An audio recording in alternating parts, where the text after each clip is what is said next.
Welcome back to another episode of Pro Talks. We're so excited to have Patrick Lange with us. He is a man who has a vast knowledge and expertise in lots of many businesses, most recently HVAC. He actually specializes in buying and selling HVAC businesses. So that's very transferable to all home services. And he's here today to share his top tips on what you should be doing if you're looking to sell or even buy. Patrick has a really cool story, and I'm going to let Roland kind of share how you two got connected. But I think an important thing to know is that you actually ended up buying an HVAC business, and you doubled the size of it in the 2 years you owned it. And now your son bought it from you, and he actually uses Housecall Pro, which I think is so cool and full circle. So we're going to talk more about that later with Patrick's tips on buying and selling HVAC businesses. But Roland and Patrick, why don't you just share really quick how we all kind of got connected here? Yeah, I feel like we're very active on Facebook groups, Facebook communities, LinkedIn, and all the different social platforms that are out there. And I remember reaching out to Patrick and was like, hey man, we should have you on the podcast. I see you around in the groups. And then he was like, yeah, side note, my son's company started using Housecall Pro and we fell in love with it. And it's just like, you know what, this is great. Let's have you on the show. You obviously have a ton of experience just in the trades, buying and selling businesses. You've seen a lot in your day, and we're gonna kind of dive into things that you've seen and then trends too, especially as of late. But that's kind of how we started the conversation. I feel like maybe I'm missing something, but no, you're absolutely correct. I think it was a Facebook group. Then we connected on LinkedIn as well, and your timing was impeccable. My son switched their company probably the week before to Housecall Pro, maybe 2 weeks before, something like that. It was relatively new. And he and I, the night before you reached out to me, had a conversation about how happy he was with it, how he can see it changing his business, all these wonderful things. So your timing was perfect. That's great. I feel like the internet is very serendipitous, especially I feel like just in the trades, such a great place. If you guys aren't on there, if you aren't connecting, talking to other contractors, participating in the groups, there's so much to learn from there. You're not at it alone. And that's why we love having guests like you on, Patrick, just to share knowledge, educate our pros, help them along the way of building a better business. There's probably so many things that can happen in business. We've probably seen them all across all the guests that we've had. So it's fun to be able to kind of give back to all of the pros that are walking, which is why we got Pro Talks for you guys. Absolutely. It's amazing how many people I've connected to through various Facebook groups. I've got listings in California, Utah, all over the country, simply by connections that I've made through different groups. And so it's pretty exciting to see, the different parts of the world that are doing things just a little bit differently than we are here in the Southeast. Mm-hmm. For sure. Someone once told me your network is your net worth. And that's why we really encourage you all you pros, to be active in our Facebook groups and on LinkedIn, because you might just have a really great connection like Patrick and Roland did, where it's mutually beneficial for everyone involved in what you can give back to your industry. So before we dive in on kind of Patrick's story and his tips, we like to do this little thing called the Light and Greenberg round, where we get to know our guest Patrick in a minute. So I'm going to start us off. Patrick, where'd you grow up? Palm Harbor, which was a small town outside of Tampa, Florida. Nice. What's your proudest accomplishment so far in life? Raising my 3 kids. I have 3 kids that are productive members of society, and by far my proudest moments. That's all you can ask for. Kids who are doing good in the world, making you proud, not making you go like this and shake your head. Face palm, yeah. Yeah, absolutely. You question it along the way, but thank goodness they have a good mother, so I was along for the ride. If you could do one activity for the rest of your life, only one activity, what would it be? I probably shouldn't say this, but I love to work. I love what I do. I love to work 7 days a week. My wife is on me constantly that, it's Saturday or Sunday, you don't have to work today. And I enjoy it. I heard people saying, if you love what you do, it's never work. And I'm fortunate and blessed to be that way. I love my job and the people that I get to see so many unique businesses every single day. And kind of pull back the curtain on what you thought was an incredible business is not, and what you thought was a small, tiny little business is. It's just incredible. And so, as much as I hate to admit it, probably work. I just love what I do. Yeah, and we're going to dive more into that because I think that's a very important part of your story and why you're so successful in what you do. So we'll definitely dive into that later, but it's okay if you said work. I'm sure a lot of our pros would too. They all work 7 days a week too, whether they want to or not. Right. Work keeps your mind active. So it's the longest indicator to life, living a long life. All right. So let's talk a little bit about your favorite family vacation ever, all time. We've got a place. I live in North Florida, and we've got a place in Southwest Georgia that I get to go to. So part of my work is I get to work from different places around the country, and so my family. And now I've got a son in college, a daughter in college, and then obviously my oldest son runs the heating and air company that used to be mine. And so that's our place to all get together. And so we go up there for the holidays, the Thanksgiving, that type of stuff, spend a little time in the country. And so that would probably be my favorite. We're still working kind of, the phone still rings. I've got my laptop, but I'm away from everything else in a different environment. So that would probably be mine. So it's kind of a vacation. I like it. Yeah, working vacation. And I try to do long weekends, where we'll go up on a Thursday or Friday. And so I say I want to work all the time, and I do when I'm there, but I get away all the time too, if that makes any sense. Yep. What is something a lot of people don't know about you? Career-wise, I owned a financial planning company. That was my first business kind of as an adult when I graduated college, and I sold that business, and I bought a heating and air company, not a heating and air company, I bought a swimming pool service company. And so I went from a suit and tie every day to flip-flops and a tank top, and cleaned pools for probably 5 years growing that business, 4 or 5 years. And it was a complete culture shock for me. Once again, I went from a suit and tie and offices and tracking the stock market to checking pH in swimming pools. And it was a neat business. It taught me a lot more about the trades. A lot of people don't think of swimming pool service as kind of a trade business, but in the state of Florida and a lot of other warmer climates, it certainly is. And so it also gave me a lot of confidence. I had everything I had done prior to that was mind related kind of. I was working with the finances and checking markets, and it went to working with my hands. And when I told my wife I was selling the financial planning company and buying a swimming pool service company, she said, "We have a pool and you've never cleaned it. What do you mean you're gonna buy a swimming pool service company?" And so I knew nothing about it. I couldn't fix anything, and we grew that so rapidly over that 4 or 5 year period. Timing, we were fortunate, we were lucky. We ended up cleaning pools over about 6 counties in the state of Florida within 3 years probably. And so it grew so rapidly, but a lot of people don't know. And then I went back to kind of wearing a dress clothes again. So I handed in my flip-flops and tank top, and I had to go back to office clothes again. So that's something a lot of people don't know about. I like that a lot. And yeah, people don't think of maybe pool as something in the trades, but really it's all a service business and they all have great similarities. So we'll dig in there, especially on the learning side. Our last question of the Lightning Greenberg round is, what's a skill or talent you wish you had? I heard somebody else on one of your previous podcasts saying really, and I agree with that. I'd love to speak a different language. I think being bilingual, specifically Spanish in the state of Florida and in our country as a whole at this point. When I was younger, I took Spanish all through middle school, high school, and started in college, and then I stopped. And I regret that because I think it would be so beneficial to be able to communicate. Once again, I'm selling heating and air companies in California, Utah, Texas. And if I was bilingual, certainly, at least bilingual would help. Geez, same. Roland used to live in Cabo. That's one of his fun facts. So he can speak fluently, I think. Sí, puedo hablar. Oh my God. It's been a long time. That was a dive business many lifetimes ago. Scuba ski.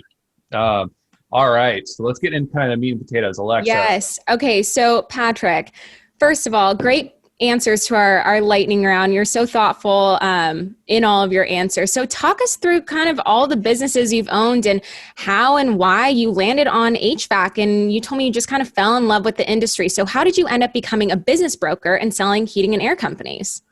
Yeah, kind of a quick story. I owned a financial planning company when I graduated college. I went to the University of Florida, so I'm a devout Gator fan. So hopefully that doesn't scare anybody off at this point. But so I started a financial planning company, and I owned a financial planning company for 13 years.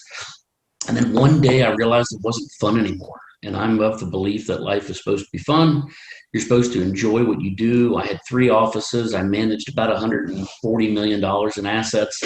And I didn't want to go to my own office. And so decided to sell that company, got into the swimming pool business, bought a small route, doing 20 pools a week, about 2 days a week worth of work. And within 3 years, I'd mentioned we were cleaning probably 350 pools a week within 3 years, grew that rapidly.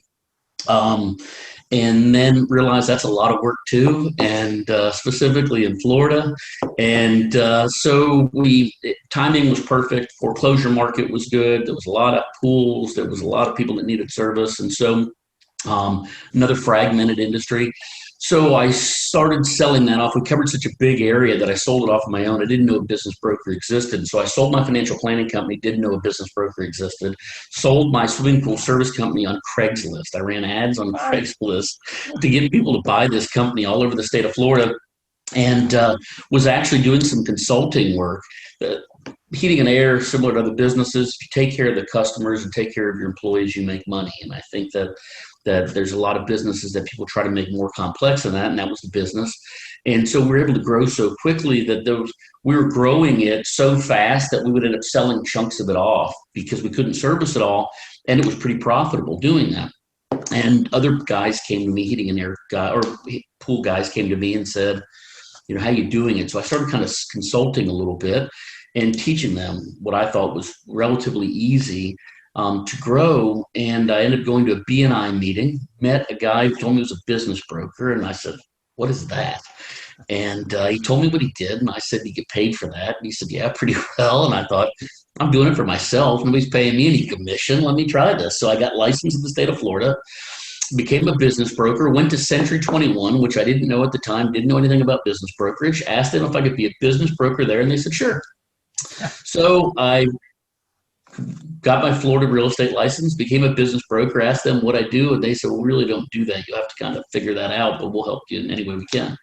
So my first year, I made zero money, didn't sell anything, and just became a student of what was successful in business brokers. The second year, I did Florida was broken up by regions, and so I was in the Southwest Florida region. So from Tampa to Fort Myers, I sold more businesses than anybody. My second year in business, because I was good at copying what other people did. And shortly after that, we moved to North Florida, where I am now. I'm in a little town now in North Florida called Horseshoe Beach. Most people don't know towns like this in Florida exist. I live on the water, and my entire county only has 13,000 people in it. So we're in the middle of nowhere, but on the ocean. So it's kind of a unique place to be. But there's not a lot of people who move here to buy businesses. And so here I'm a business broker in a small town. And I met a gentleman our sons played baseball together. He had me list his heating and air company.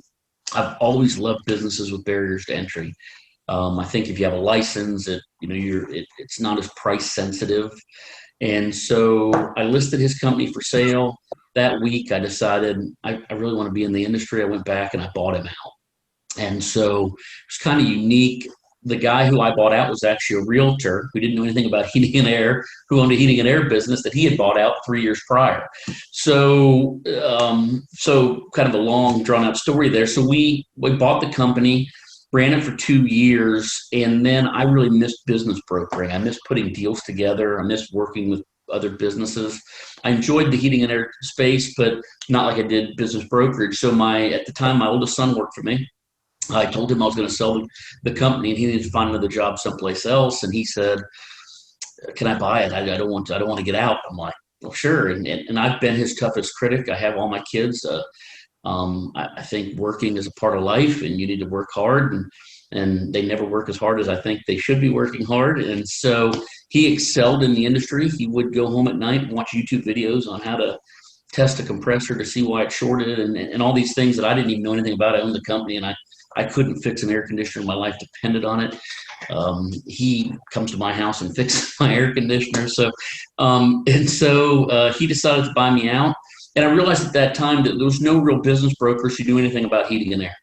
And I'm not a technician. I can't fix an air conditioner, but I certainly know the difference between a compactor or a contractor and a capacitor. I could look at a part and know what it is. I understand a little bit about the business, the terminology. And so I started looking at sales across the country, and they were so sporadic. And I didn't feel like brokers were really helping people out, because I think the role of a broker, in my opinion, is to what's a fair market value for the business. My dream when I leave a closing table is for the buyer to think, they could have got a little bit better of a deal, but it was a good deal. The seller to think, well, I could have got a little more money, but it was still a good deal. And them all to leave as friends, not for one side to rip off the other side.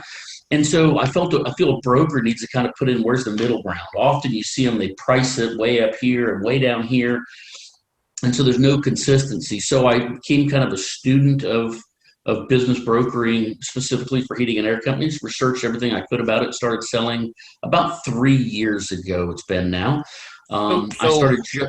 Go ahead. I'm sorry. So let's just talk about the art of the deal. So I think a big key takeaway for pros is, obviously, if there's something you don't know, you should go educate yourself. You should go learn. And you're new to this, arguably you brokered your own deals before, but this is you really diving headfirst into it. So you went to learn.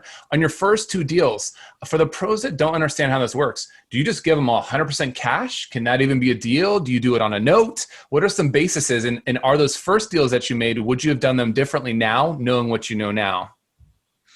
So yes on everything. So now everything I do, I'm kind of the middleman. I invest in some heating and air companies, but everything I do is matching a buyer and a seller. Yep. And so I was fortunate that I bought several companies with little or no money down. That they wanted out for tax reasons. It was beneficial for them to take payments. They didn't have another buyer. Their books weren't good. Various reasons we couldn't get it financed, and so they had to finance it. I've had others where I bought them cash. In the brokerage side, probably 90% of what I do is a cash deal to the buyer, from the buyer to the seller. But we do a lot of SBA funding as well. I've got several banks that I work with that love heating and air, love the heating and air space. If you're already in the heating and air space right now, some banks, you can buy another company for no money down. So it's incredible times with record low interest rates. So to answer your question, yes, all sorts of them. And so when I first got into the buying side, my first buying was on the pool business. So I kind of cut my teeth on the swimming pool service side, buying and selling companies there for myself. Then when I started doing it for other people, I had to learn the legalities of how you have to do it when representing somebody else. And so I've been a broker now for probably 10 years. And so doing an average of 20 deals a year. And so, I've been in the middle of a lot of transactions, and they've happened all sorts of ways. Something that I really like about your journey to where you are now is you told me you really love the blue collar mom and pop type thing. And you said some of the sellers that you're working with, they're making more money than they ever thought possible in their whole lives. And that it's really great because they've helped people for generations and employed people for generations, which I just think is a really cool sentiment. Something that I'm interested in, kind of staying in the same area we are now, when you did double the size of your business, and I totally feel for your son. My dad and my mom had me work my entire life, but like I told you, I think that's exactly why I'm able to do the things I am now, because free child labor for them, life lessons for me. So as you were building this HVAC business that you had bought, you doubled in size in 2 years before selling to your son. So really quickly, what are the 2 or 3 key things that you think contributed to all that success, really quick success? Especially not knowing HVAC. Yeah, we want to know the secret. I think a lot of it is where you come into the company at. So my company, the guy who owned it wasn't focused on it. He was mainly in real estate and bought a company as an investment, wasn't there for the day-to-day operations, didn't take care of his employees, that type of stuff. I think customer service, follow-up is such a big thing. Some companies do it so well, and the company I took over didn't do it at all. They didn't call anybody back. They didn't send anybody emails. They didn't respond to anybody. It was so antiquated. And so just by putting little systems in place of following back up with people, calling people back, offering maintenance agreements that they didn't offer, little things like that, you're able to accelerate, and I think there's so many, even when I look at companies now that I understand the business, I know a lot of older companies that are doing $2 and $3 and $4 million a year, that there's tons of low hanging fruit. And so, for me, it was easy, simple things that had nothing to do with heating and air. It was just taking care of people, and that wasn't being done. So take care of the customers, take care of the employees, and not in that necessarily order, but taking care of those two things. And then long term, it would take care of me, and it did. And so that was the reality of it. There was nobody out selling anything. I spent the first month with the installer. And it was one tech and one installer when I bought the company. And so I crawled underneath houses and in attics and took notes on everything he said about airflow and duct sizing and all these things that 6 months prior I didn't even know existed. And then I was able to go back and read about it at night. What are CFMs and how do they work and why are these problems happening in people's homes? And so I think the industry, from the outside looking in, and once again, I can't fix an air conditioner, so I'm not saying that being a technician is easy, because it's not, and I'll never be smart enough to be a technician. So that's not what I'm saying. But what I'm saying is it's a lot of things over and over and over again about airflow and about sizing and about different things like that for me, just paying attention, it was easy to pick up on the terminology. And so it was exciting to me, because I didn't know anything, and the customers weren't getting any service. So just giving them some service was beneficial for them, and then offering to come back and do a maintenance and offer to do these other things. It just grew. It was easy to grow because it was so far behind, if that answers your question. Yeah, I feel like the golden nugget too that you shared, which might not be obvious, is not actually being a tech has helped you, because you're overcompensating by focusing on the customer service side and learning how to speak the language as it makes sense to the customer, because it also doesn't make as much sense to you. So it's almost like the handicap became a benefactor in just delivering on these easy wins, which I feel like often are overlooked, because it's not just about, being the best craftsman, and having the expertise, but it's also that focus on that customer side, the customer relationship, the customer transparency, all those other things to follow up that make a big difference. One thing I've heard too is a lot of businesses, if they go out and they lose deals, they go back to the customer and say, hey, why'd you choose to go to another person? Was it price? Was it this? What did I do wrong? But I think the golden nugget there is just have an appetite to learn. It sounds like you spend a lot of time just learning, even if there's things that you don't know, or maybe you feel comfortable with, and willing to do that work. So that constant appetite for learning is huge. And I really like that you mentioned that, because I feel like not enough people take the time to do that and just keep doing the same thing they've been doing over and over again. Well, and I see that in a lot of companies that I work with. And I write articles. I've written a lot of articles about this, about getting yourself out of the van. So many people, so many heating and air companies that I meet with and have sold, they get capped at a certain level of income, whether it's $500,000, $600,000, $1 million a year, because that's the amount of hours they can work. They've been riding in the van for 30 years, and the thought of another technician coming behind them and doing the work, they never allow that to happen, because they're perfectionists. They'll never do it as good as they do it, and so they wouldn't dream of that. And that's what I hear. The millennials are lazy. You can't find good help, and nobody wants to work.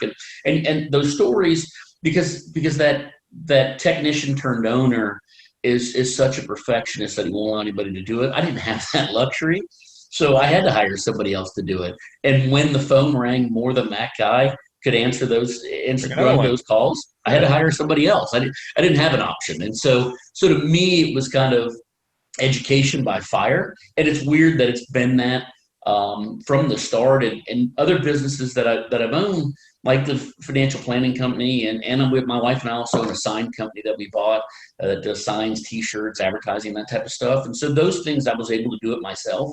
And if you didn't do a good job, I would fire you and I could just go do it. In the heating and air space, I didn't have that luxury, because if I fired the only guy who knew how to turn a wrench, I didn't have a business. And so for the first 6 months, I was scared to death. And my wife telling me what an idiot I am. Why are you buying this company you know nothing about? But the reality was the technicians did. And so all I had to do was give them some place to go. you built up a lot of knowledge and expertise in like building the business, and you obviously were able to double it and grow that. And so then you find yourself on the seller side. Obviously, for our pros that are trying to figure out like, what is my business value? What's my valuation? And then two is, what are some things I should be considering as I'm looking to sell? If that's something that I want to do. I feel like as we're going along here, you started to talk a little bit about, people treating their personal accounts as their own accounts. And then really they're trying to minimize what they make. So, they make less on taxes, or they have to pay less on taxes. But you're saying this is a big mistake, because when they're looking to sell, then you can't really untangle those either. So I feel like that's where we left off. But as we're looking about their valuations and some common pitfalls, what are those? Yeah. And back to that part before my computer went down, and I apologize for that. But, that's the big thing, is separating the business and treating it like a business, and focusing on recurring revenue. I think so many people are worried about maintenance agreements and other things that are so powerful to your business. And I think a business built on service and systems, systems like Housecall Pro and other things, their bookkeeping, whether that's QuickBooks, whatever they choose to use, getting it more professional so it's easy to document.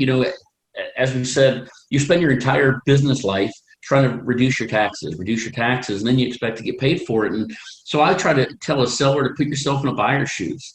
If I came to you instead of this incredible business that makes $400,000 a year, and I give you a tax return that shows you made $50,000 a year, you're gonna look at me like I've got two heads. Why are you trying to sell me this business? It doesn't make that. Well, nobody's going to pay you for what they can't prove. And so the more you can document, the more systems you have in place, the more software that works that you're using that you have in place, whether it's marketing, whether it's finances, those types of things, those are all important to a buyer. As turnkey as it can be is certainly better, and it helps in that value. And I can promise you that the multiple is paid, that is paid for your business, is much higher than your tax savings. So trying not to make money is the mentality that's been beat into us as business owners over the years. And I admit I've at times probably been more creative in my accounting than I should have been. And so that's a nice way to put it. In doing that, if I was going to sell that business, I can't expect somebody to pay me for it. And so, that's really treating it like a business, focusing. Well, if you were a buyer, what would you be looking for? You'd be looking for repeat income, quality employees, well-trained employees, nice-looking equipment. All of those things that a buyer would look for are what brings value. But the key that brings value really is repeat income. And I sell probably half my buyers in the last 12 months had no heating and air experience at all, whether they were bankers or whether they were plumbers or whether they were investors. We've done quite a bit to private equity in the last year and a half. And so those people, it can't be you or the only person in the van that are running service calls, because then you don't have a business, you have a high-paying job. Because the minute you don't go to work, there's no revenue being generated. And so those are the things they look for. And I'm not saying there's anything wrong with that. If your goal is to make $150,000 a year and fix air conditioners, one guy in a truck, I'm all for that. Fantastic. That's an incredible income. And 90% of the country would love to make that. So that's a fantastic thing if that's what you want. But don't let the plan be to sell it, because then you've got nothing to sell. Does that make sense? Yeah, I feel like a lot of people, when they're thinking about, okay, if I'm going to go sell it, what do I want to show? And when I want to show, now I'm going to start prepping it so I can present it in the best way. And the reality is if you weren't running it that way for the trailing year or couple of years, people are going to see right through that thin veil. So don't just go try to now go do that last minute just to prep it for sale, because an experienced buyer, especially an experienced broker, will take a look at it and just ding you for it really hard, or just not recommend it as a buy option. I feel like the golden nugget that you shared in that piece is really around, you said you're looking for great employees and equipment that's taken care of. You don't really say that it was like just the sheer equipment itself, but like, does it seem like it's a well-running business? So when you're factoring in, multiples into these businesses, how are you accounting for the employees in a business as it returns on like a multiple? And how do you even figure that out? Like, do you interview them? How does that process work? Yeah. No, we don't. We typically keep everything confidential. And that's one of the keys to selling a business, in my opinion. we don't want the employees to know. We don't want the competitors to know. We don't want the customers to know, not because we're being deceitful, but because many people panic. And the reality is, in a transaction like that, the employee's in the driver's seat. They're the only ones that are staying that know anything about the company. So the job security should not be anything they're worried about, but they do. And so, no, we don't. I have the sellers fill out a questionnaire. How long has the employee been with you? What are they paid? What are their skills? If it's a plumbing company and a heating and air company, are they cross-trained? Can they do both? Are they an installer? Are they a service tech? Do they just run maintenance agreements? Kind of where are they at in that? So I ask those questions. So when I give out a report about a business, it says it. But the reality is that business is going to sell on a multiple of net income. And so depending on the size of the company is going to depend on what that multiple ends up being. And everybody will say, well, I've got these great new vans. Well, it's about money. I mean, that's the reality of when you look at a company. It's a pretty logo and everything's fantastic, but that all translates down to the bottom line. So if you're doing what you should be doing, taking care of your customers, taking care of your employees, you have well-trained, well-compensated employees, that's going to translate to the bottom line. So everything, in my opinion, the bottom line is the measuring stick. It's a report card, and everything's based off of that. So every seller is going to say, well, my business is better than this. We have the best reputation. We do the best jobs. I have the best installations. That obviously they're going to feel they're the best. That's what you should. You should be running your business and believe you're doing the best you absolutely can do. But the reality is it all translates down to cash flow. So if you are the market leader, if you are smart in your spending, if you are smart in your tracking, if you are taking care of your employees, it's going to translate to the bottom line. And most buyers are not looking at just one heating and air company. They're going to look at 10 or 15 that are for sale. And so they're going to compare your numbers to theirs. What's your net to the bottom? If you're netting 2%, are you really doing that good of a job versus somebody who's netting 10? And I'm not saying that somebody who sells more is definitely better than you. I'm saying that's just one of the factors they're going to look at, because if all of it is just on sales and there's no service income, that's going to hurt you as well. So if you take care of your people and take care of your customers, that translates long-term to the bottom line. And every company is going to sell a multiple of that bottom line. Let's talk a bit about timeline. So what you just gave us right now, here's all the things that buyers are looking for. Here's some things that you may be doing wrong in preparation to sell your business. So if I'm a seller and I'm starting to think, okay, I want to sell my home service business, what does that kind of timeline look like where I got to get my stuff together until like a close date? What is typical expectancy? Well, the key is getting your stuff together is typically everybody, including banks, are going to look back 3 years.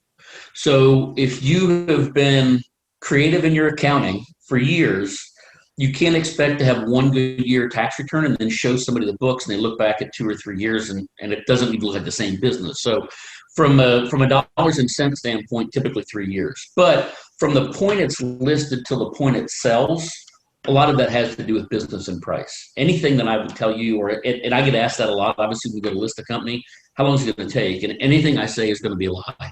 I've had companies that I think, wow, it's in the middle of nowhere and it's never going to sell. Nobody's going to move there. Nobody's looking at going there. Well, sure enough, the guy or lady down the street wanted to expand there, sees the ad first week and buys it. I've had others that I think this one is going to sell tomorrow, and 6 months later it's still there. But it comes down to how the business is positioned and how it's priced. The reality is it comes down to dollars and cents. And if it's priced properly and it's a business built on service with relatively clean books, it should sell in 6 to 8 months from listing date to walking out of the attorney's office with a check in your hand. Yep. And you said most of the transactions you're seeing now are actually cash. So are you working with like another third party to help on the financing side for the people that don't have the cash? So if you're Absolutely. a business owner looking to expand, is that how that works?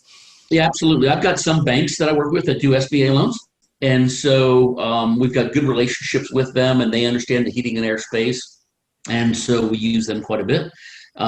We also have some private equity type of investors that are looking for different types of investments. Exposure.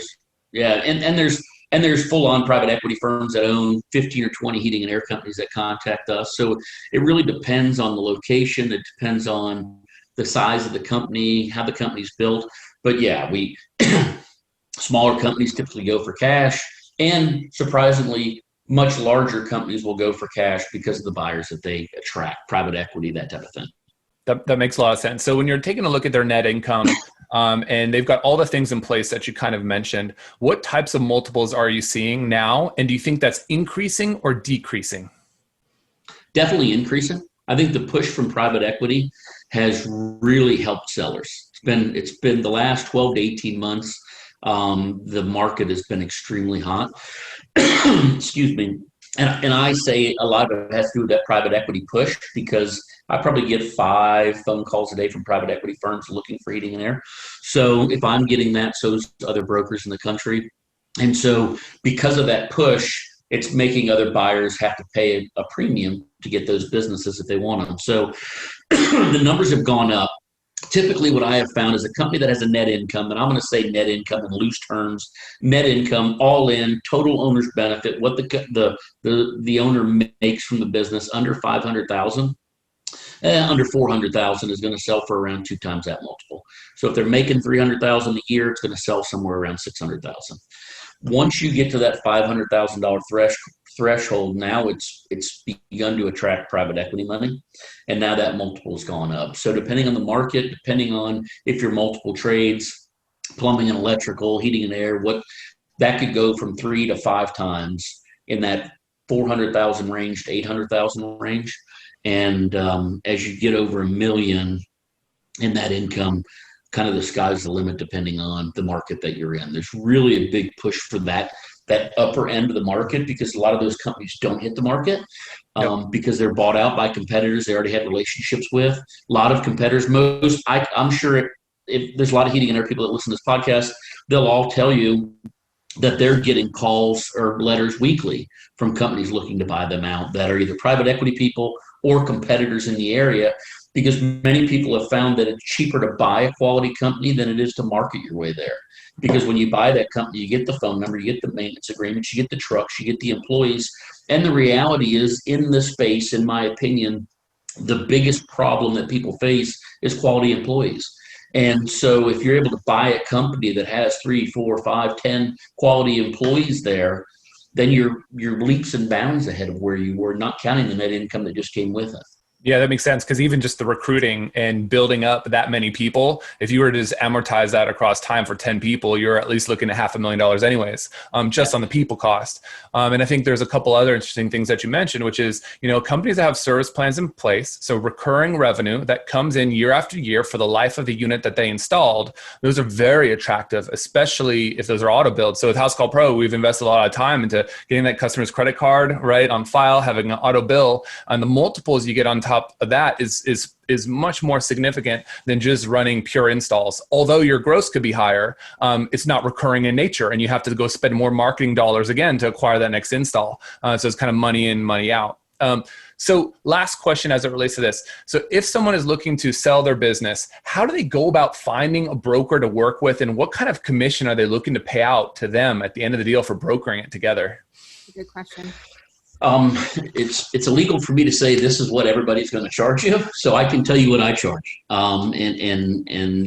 And then they could shop around and find other brokers, just because I can't speak from an industry norm standpoint. Mm-hmm. Typically, a company under $1 million is going to sell with me. Commission is going to be around 10%.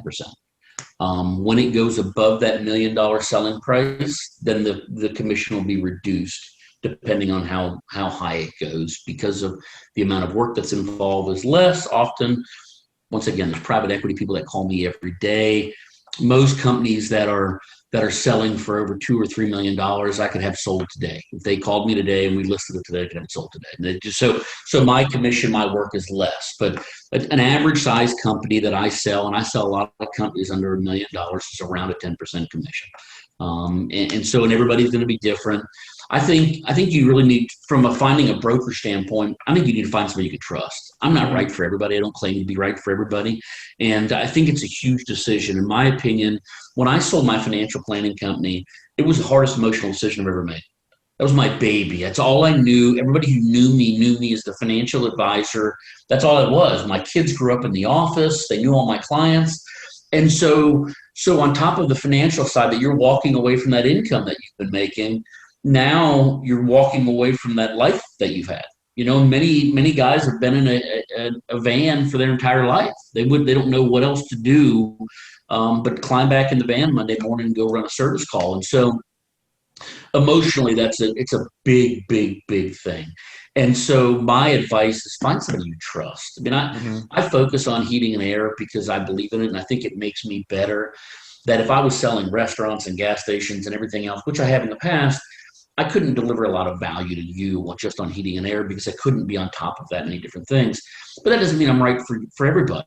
And so I think you got to find somebody that you trust, find somebody you feel comfortable with, and that's going to work hard for you because for most people, it's the biggest sale of their life.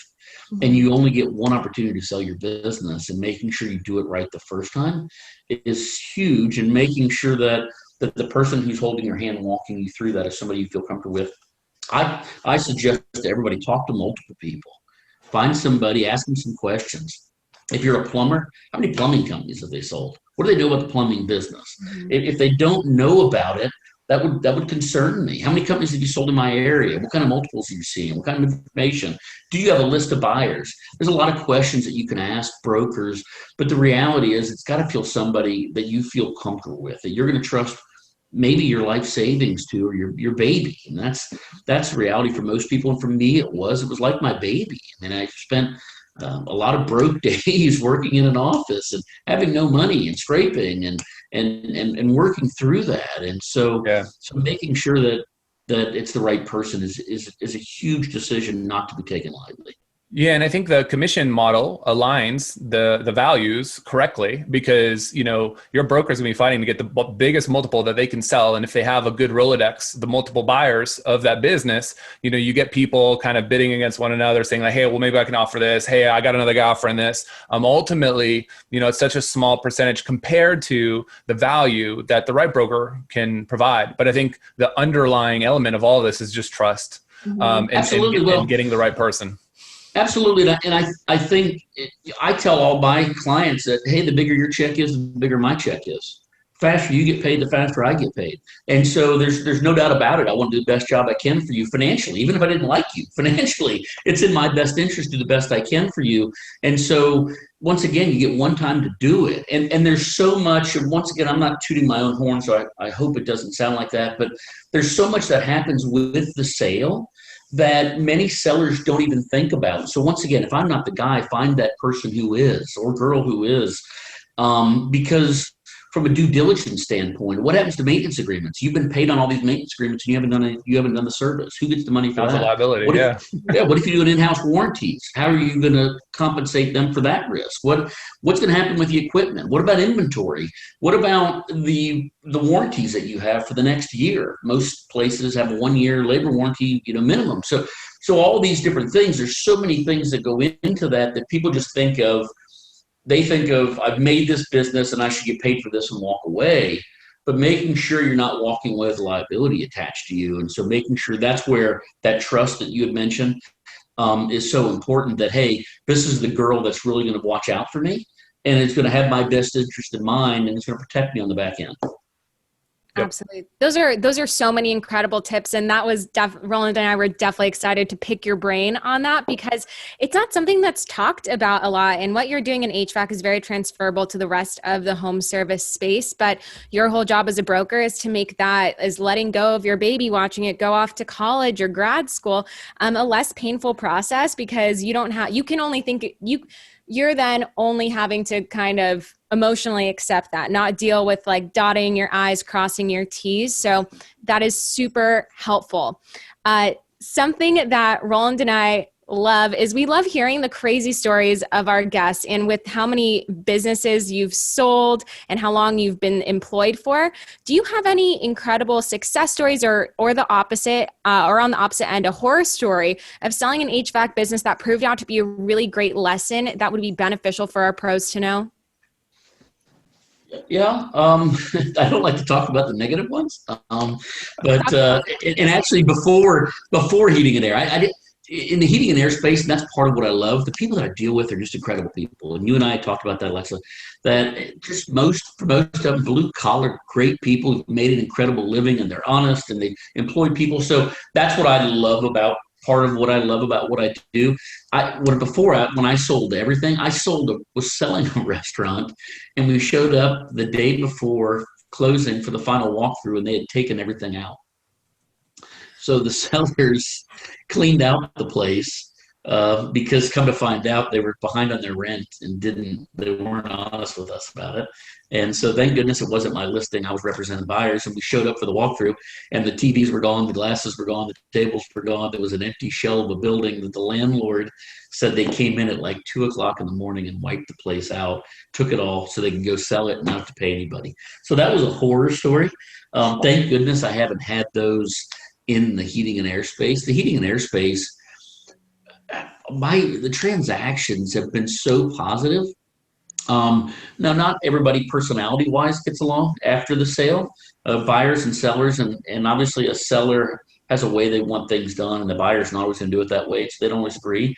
But I've had lots of them where occasionally the seller will still come in and run a service call for them, or talk to a client they've had for 20 years that just wanted the pat on the back to say everything's okay with the new company, or they are good friends with the employees still and go out hunting and fishing and doing stuff with them. So it's like they never left. And I get to see companies that are taken oftentimes from here and grown to here. And to me, I love that peeling back the curtain to see, what makes a business successful, and to see people come in often with no industry experience or incredible industry experience. I sold a relatively large company in Atlanta probably a month ago to a company who owns 13 other brands across the country. And to see the systems that they put in place on day one is so absolutely incredible for me. So probably not as exciting to a listener. That's not a great story, but I get to see these things happen. And the employees better taken care of and the customers better taken care of. Not that it was bad before, but just so much better now for them. And so it's a win for everybody involved. And that's the part of the job that excites me.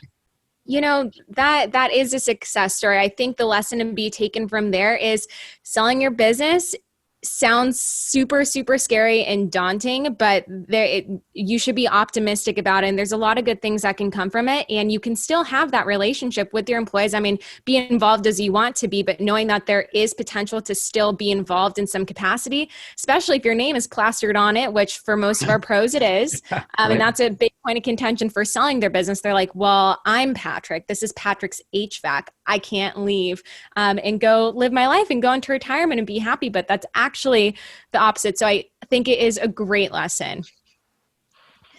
And something that we talked about, which I think is super interesting and will be beneficial to our pros after this podcast, is you do a lot of like videos and tips and you're pretty active on LinkedIn and YouTube. So what types of videos and tips do you do for business owners? Well, I try to focus it on the trades. Typically, it's all heating and air related if you're in the heating and air business, and what you should be looking at if you're considering buying or selling a company. From the growth through acquisition part, or you're getting close to that retirement phase, what should you look at? And it's both if you choose to work with a broker like me or somebody else, or do it on your own. And so I try to give kind of some self-help tips on here's different things to consider, here's different things to look at, here's different ways that you could handle some things.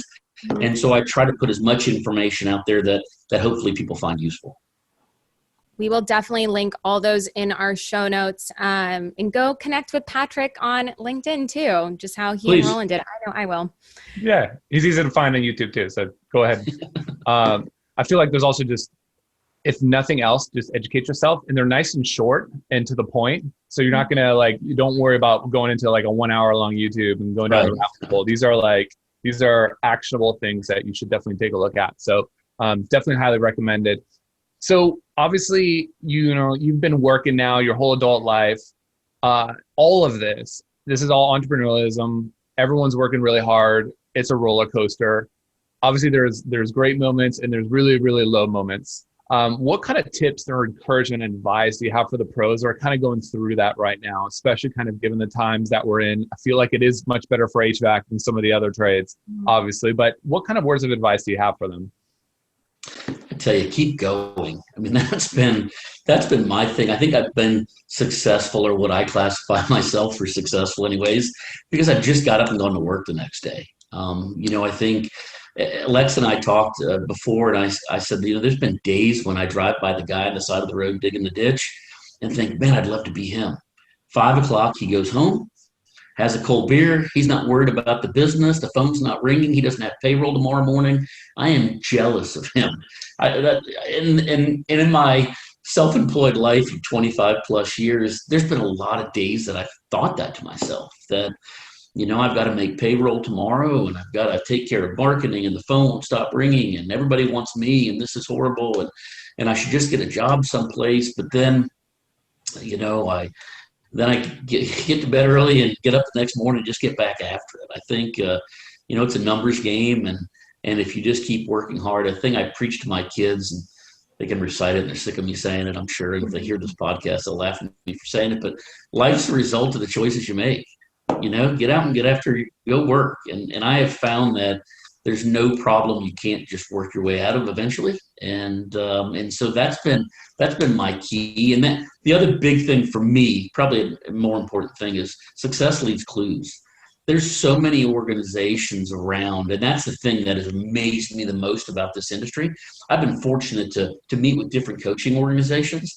Everybody has their own little spin on everything. But for the most part, everybody I met with are real good people that are just trying to help people. And so if you don't know how to do maintenance agreements, there's somebody to teach you that. If you don't know how to get away from new construction and focus on service, there's somebody that does that. I'm on all these Facebook groups, and guys and girls are sharing what they pay their employees and how they're doing it and forms that they use. And there's so many people out there that share. And I just believe success leaves clues. I just duplicate. I've been incredibly good at copying other things that work and just repeating them over and over and over again. And so that would probably be the biggest thing. And I think get up and go to work, obviously. I don't think people would be in the trades if they were afraid of working. I think that most people in this industry are not afraid to work. And I think not knowing or not feeling comfortable with who to go ask the questions on. There's so many incredible organizations that you can ask, whether you can afford to pay them at the start and to become part of them, or Facebook groups and asking people. There's even people I see that are offering coaching for nothing. So I think that there's so many people out there willing to point you in the right direction. Similar thing, find somebody who works for you, something that you feel comfortable with, and I think you'll be okay. Yeah, that's really good advice. Obviously entrepreneurs are willing to work 80 hours for themselves, so they don't have to go work 40 hours for somebody else. And, that's a big mantra that we see over and over again. But more than that is just, there's so much information out there. Go connect with other pros. There's a lot of pros also in the Housecall Pros group that are willing to let you come visit their shop. Patrick just told you it's super secret. He was completely blatant about it. Just duplicate, And it's like, look, someone else is doing it already. Someone else has spent a lot of time trying to figure out how to do it. Just do that and then put your own twist on it and then do it a little bit better. Because in reality, you can just take that learning and just go do it yourself without having to do all the mistakes that it took them to get to that point. So that duplicate golden nugget is huge. And I feel like people should not be ashamed to go do that because it's out there. Like you mentioned in the Facebook groups, commission models, commission sheets, ways that they think about how much marketing do they spend as a percentage of their net, all those things, they're out there. Just go ask. And then if you feel like, okay, there's another group, I want to take it to the next level. If you want to go that level and then pay for that, you totally can. But there's so much free information out there. There's no reason you shouldn't be asking for it because it's there and people are willing to share. So definitely take advantage of that. I feel like that's super, super helpful, actionable advice. And also on the other end of that, if you are in a position to share your knowledge and your templates and your sheets that you've made because you've gotten help and you want to pay it forward, we really encourage you to do that too, because that's how you're building your network.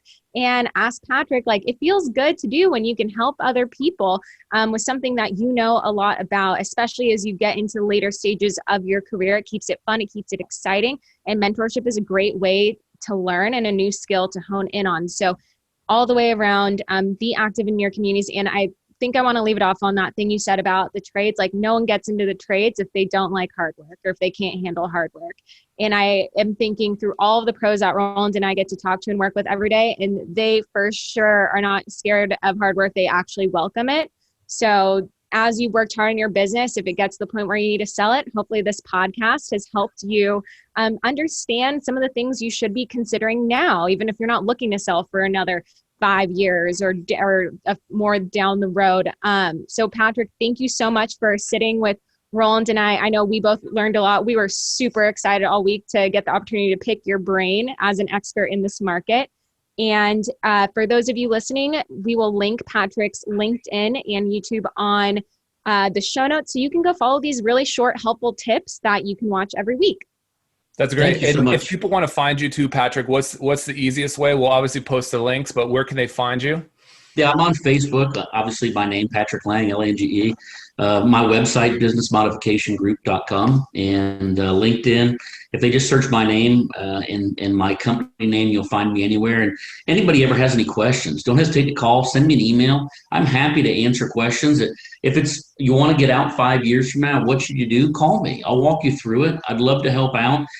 Everybody has helped me tremendously in this space, and I'd love to be able to help other people. And so anything I can do, and I really appreciate everything you both do. I think you have an incredible podcast, and that's part of that learning. And so if people are looking for information, they can listen to your podcast for free information. I think you do an excellent job, definitely a public service, and I really appreciate the opportunity to come on with you today. We're excited to have you on. You shared so many helpful tips. Thank you so much. For our pros, we'll catch you with another live episode of Pro Talks next week. Thanks so much, guys. Bye. Thank you, Patrick. Bye, Patrick. Thank you. Thanks for tuning in to this week's episode. Look forward to seeing you next week. For more information, go to housecallpro.com/Pro Talks.